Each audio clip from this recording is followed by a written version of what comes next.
One of the most surprising things that has happened to me in my study of Eastern philosophy over the years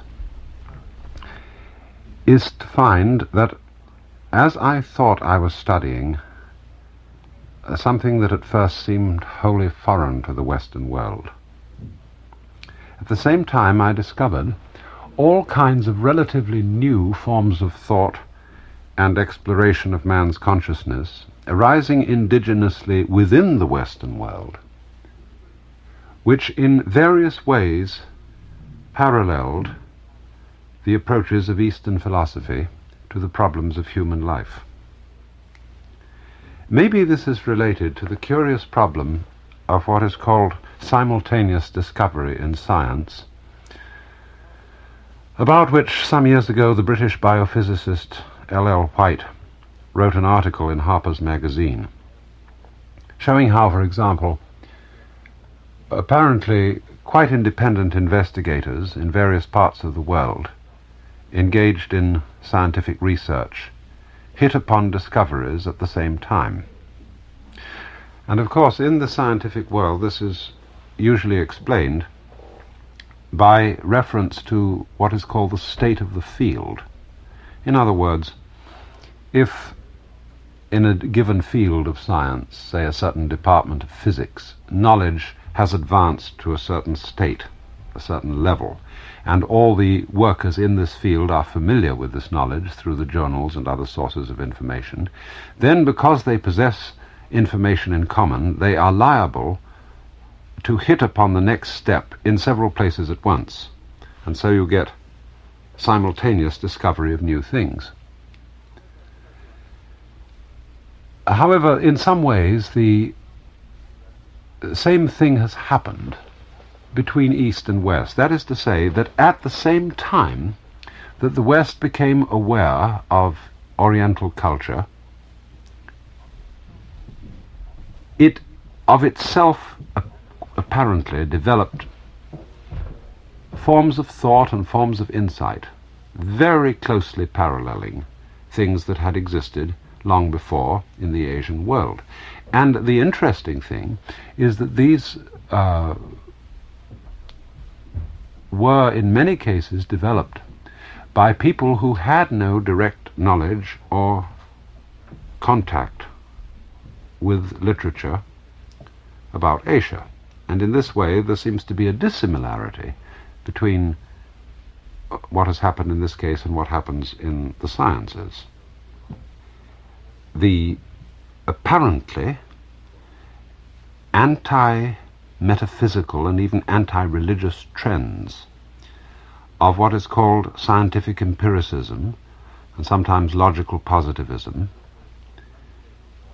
especially as this movement is represented in the early work of Ludwig Wittgenstein, the work, say, that he did about 1914, contains some quite extraordinary parallels to developments that occurred in Indian philosophy and logic between, shall we say, 200 and 700 AD. And again, in an offshoot of these developments in the field of linguistics, and I'm thinking particularly of the semantic philosophy of Korzybski and the metalinguistic thought of Benjamin Lee Whorf, there are even more striking parallels to some of the later developments of Buddhist philosophy.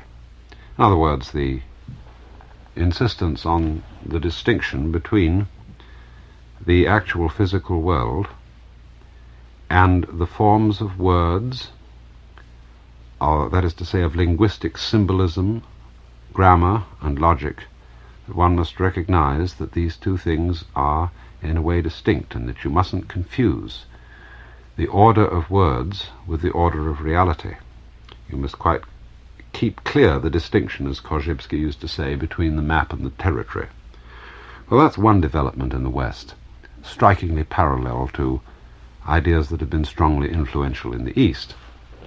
The parallel ways of thinking that exist between a Chinese Taoist and Neo-Confucian philosophy and the growth of ideas in modern biology. Joseph Needham has pointed this out, of course, in his remarkable history of science and civilization in China. And incidentally, he is himself a biologist. Before he devoted himself to the study of the history of Chinese science, before even he was 30 years old, he had made some remarkable discoveries in biology. And he has pointed out that the Taoistic theory of nature and of man is non-mechanistic, non-theistic, but rather organismic in the same way as the biological theories of people like Kurt Goldstein, Ludwig von Bertalanffy, and Wooger in England, and also the man I mentioned a little while ago, the biophysicist L.L. White. And none of these people that I mentioned, Goldstein, Bertalanffy, etc., and Needham before he began to study Chinese science, none of these people had had any direct contact with the world of Oriental thought. I think I should probably also include in this list of people advocating an organismic theory of the world, A.N. Whitehead. So this is a very remarkable and apparently spontaneous occurrence within the Western world of types of thinking which are parallel to things which we find in Asia. The ones which I've mentioned are relatively well known. There are others which are less well known. And there is a kind of tradition existing in the West today. It's not very popular tradition, because in the nature of these things they're not easily popularized, because they're not easily expressed in the terms and in the languages of our mass media. But there is a kind of work which I have come across in the last few years, which almost more than the work of the biologists that I've mentioned resembles a Western version of Chinese Taoism. Now, before I say anything about it, I want to stress in what way this kind of thing resembles Chinese Taoism. I've often drawn attention to a curious distinction between Chinese and typically Western attitudes to human nature. We are reared in the West with a rather fundamental mistrust of our own nature. To use a Platonic analogy, we think of man as a sort of rider on a horse, a two-natured person who has a rational soul and an animal body. And the animal body is regarded as something vital but stupid, in charge of the rational soul, whose origins seem to be completely independent of those of the animal body. And so the whole problem and the task of human life is to subjugate the animal body to the rational will.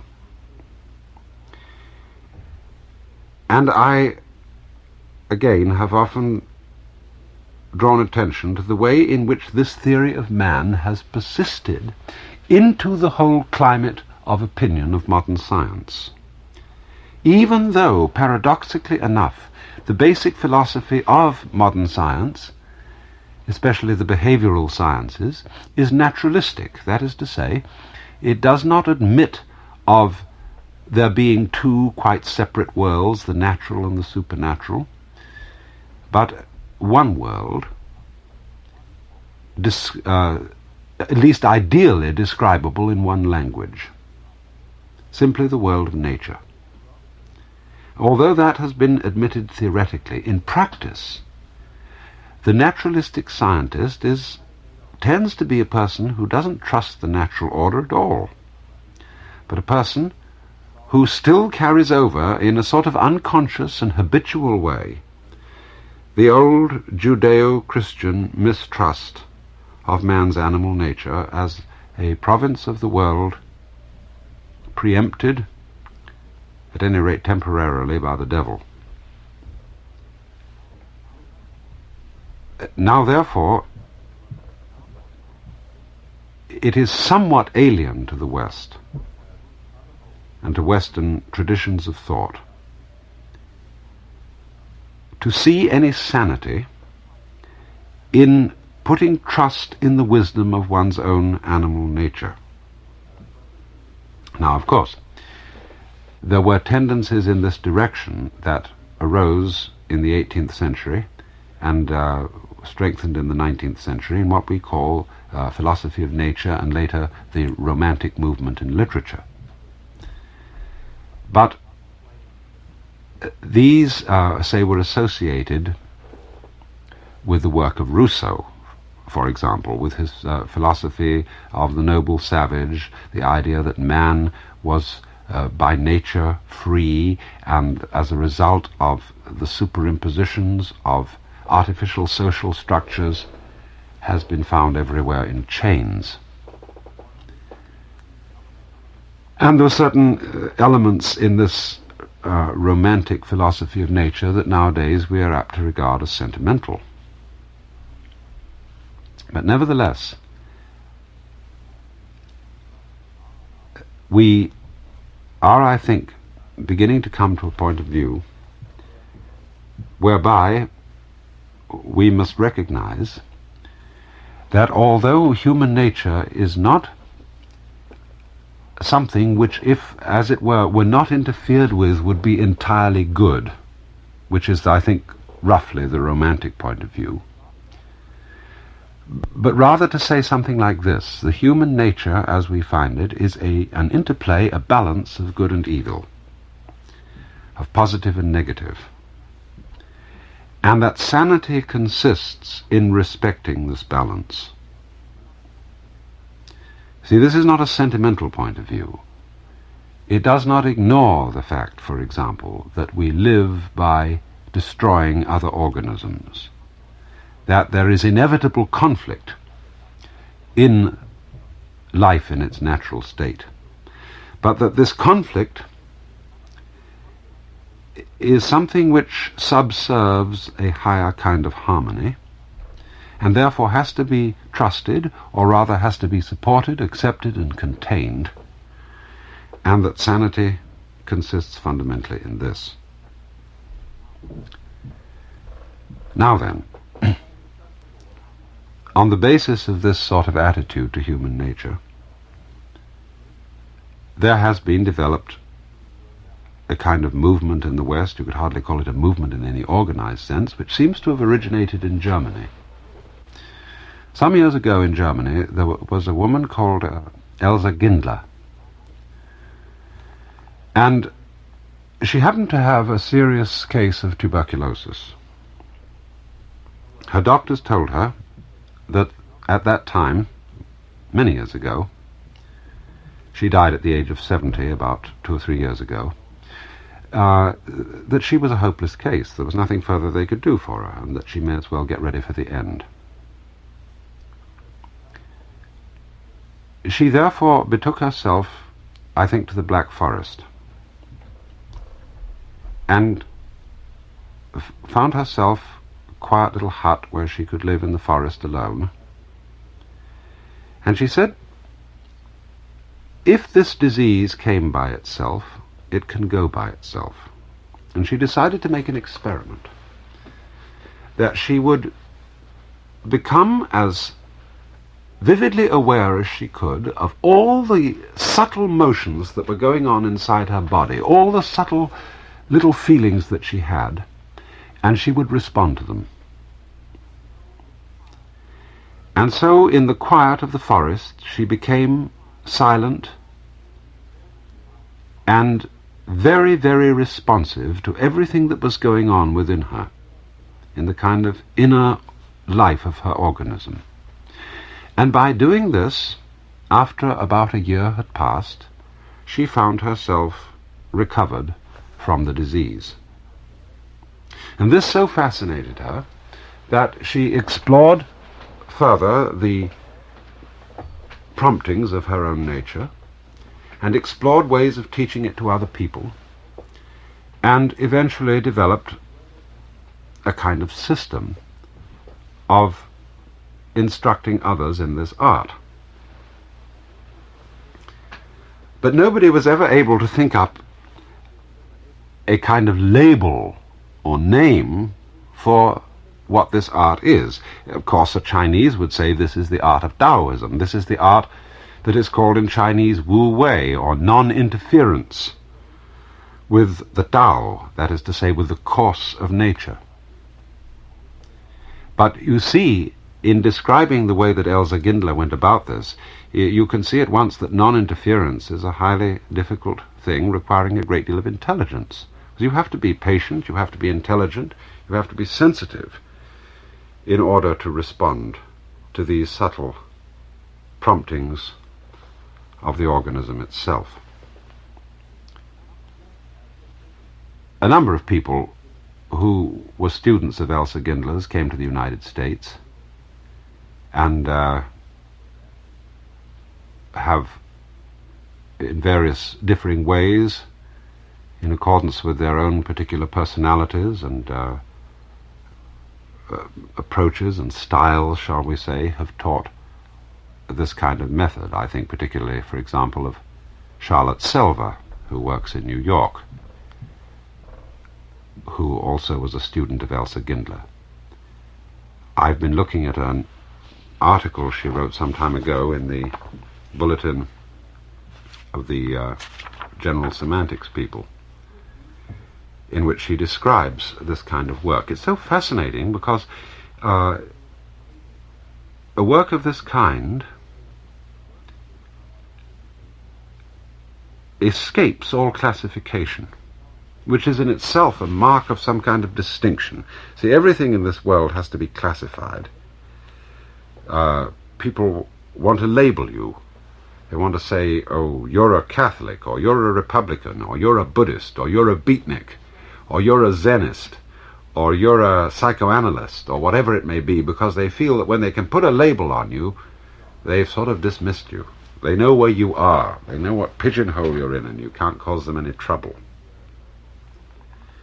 And therefore one can be deeply and creatively troubled by some kind of work, or you can't quite call it philosophy, which is impossible to pin down. I've been familiar with Charlotte Selver's particular interpretation of Elsa Gindler's idea for some years, and in being asked often to explain it, I've been completely dumbfounded to do so in just a short phrase.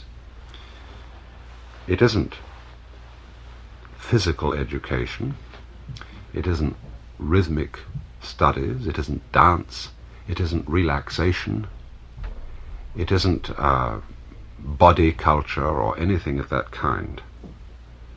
It's a fascinating experiment in simply becoming ever more aware of one's physical organism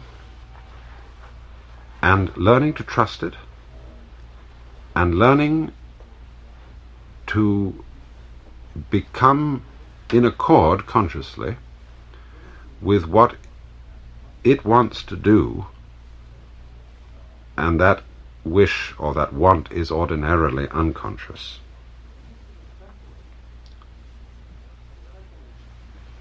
And therefore it's something that's very difficult to explain without actually participating in it, without doing it. But still, it's always been one of my particular attempts or efforts to describe the indescribable. Anybody who works with words, poet, author, and so on, is really trying to describe the indescribable. This is the whole art of speech and literature. Perhaps I might introduce this by a story which Charlotte Selver once told me about herself and her study with Elsa Gindler. One of the things that Elsa Gindler tried sometimes to get her students to do was to make a drawing of the way in which one feels one's own body. And when Charlotte first went to study with her, she was full of all kinds of funny ideas, and when she was asked to draw how she feels, she made a grand drawing of everything about herself that she knew intellectually, you see, that she had. All her bones and muscles and everything were put there in the right position. There were several people in the class, and when all the drawings were put up along the wall, Charlotte Selver was astonished to see that none of the other drawings looked in the least bit like her own. They were all kinds of funny lines and blotches and blobs, and indeed one of them was simply a blank piece of paper with a small black spot on it. And she said that Elsa Gindler walked along the drawings making various comments about them, and when she came to the one with the black spot, she said, "Oh, I see you still have that tension in your left hip." And Charlotte was expecting, you see, that at the time that Elsa Gindler arrived at hers, she would compliment her on what a really sensitive drawing she had done of her own body. But when she finally approached that drawing, she said nothing and passed right on. And that was a great moment. That was one of those moments of truth in life, those moments of conversion, when one finds out the difference between what you think you feel and what you really feel. One of the things most strongly emphasized in this work is that we're all brought up to try and conform ourselves to fixed patterns of what a human being ought to be. This happens in very many different ways, but one of the ways in which it happens is how we ought to move and hold ourselves physically. We talk about postures. What is the right way to sit, the right way to stand, the right way to use one's hands, and so on and so forth. And of course it doesn't strike us that all these things are very stylized. And if they don't correspond in any way with what our physical organism actually wants to do, the adoption of these stylized postures is going to cause conflict between what we try to be and what we are.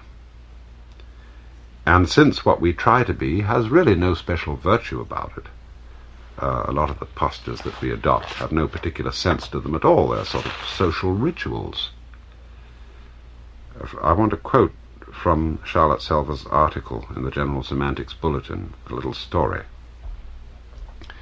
She says, "The other day I visited some friends.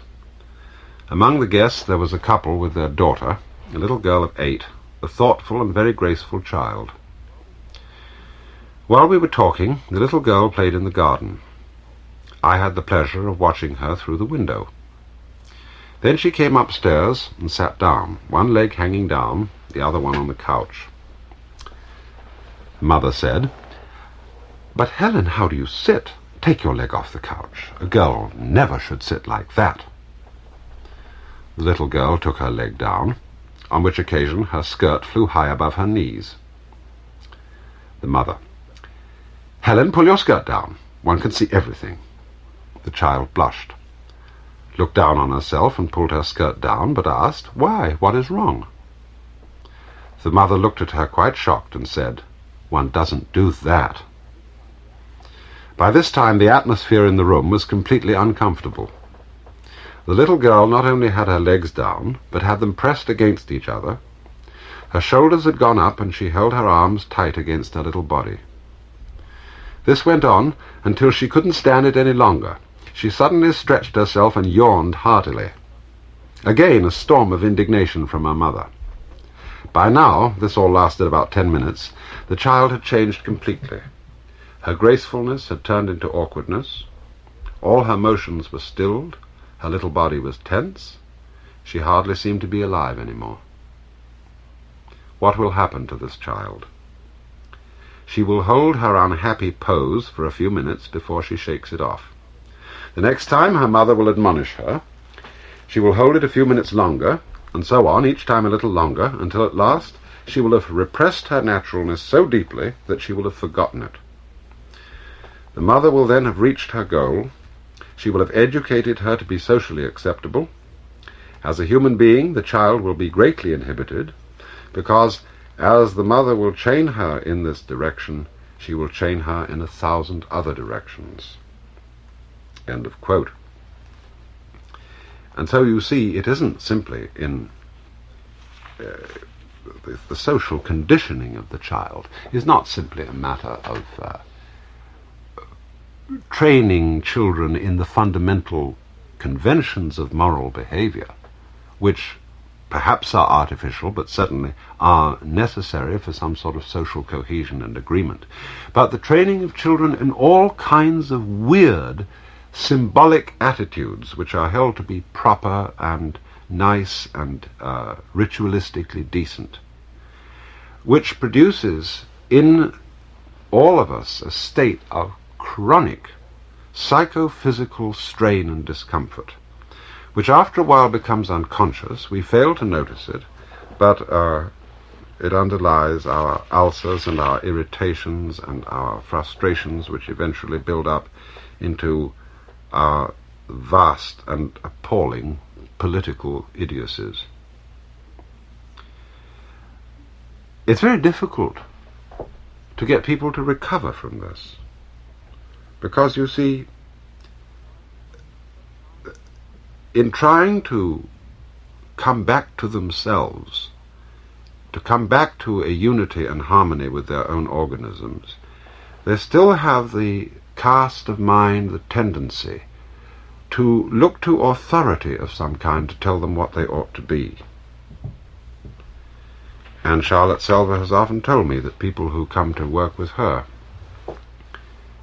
expect to be told what kind of physical posture, what kind of physical feelings they ought to have.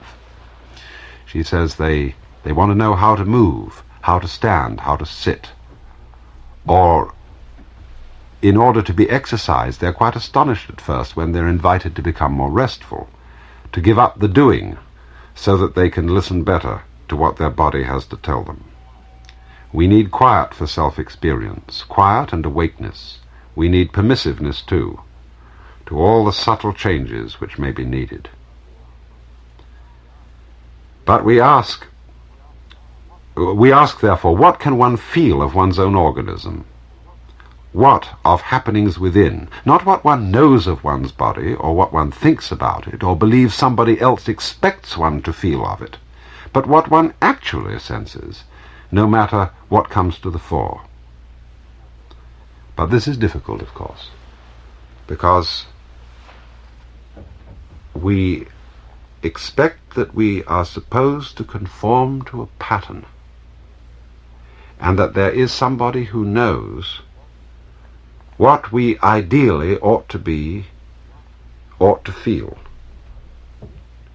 And this is the curious thing, this is the paradox, this despite all the emphasis in the Western world on the value of individuality, the value of personal uniquenesses and the differences between man and man.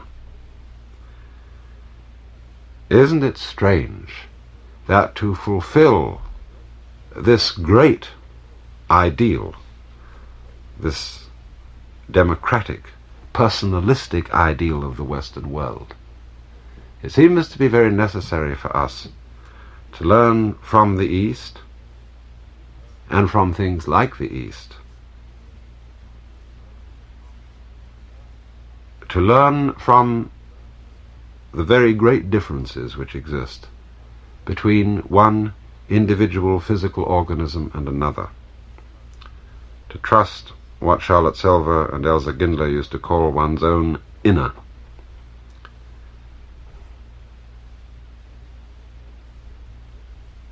This is, I suppose, the most difficult thing to explain in words, because when we just think about it theoretically, all kinds of objections come up to it.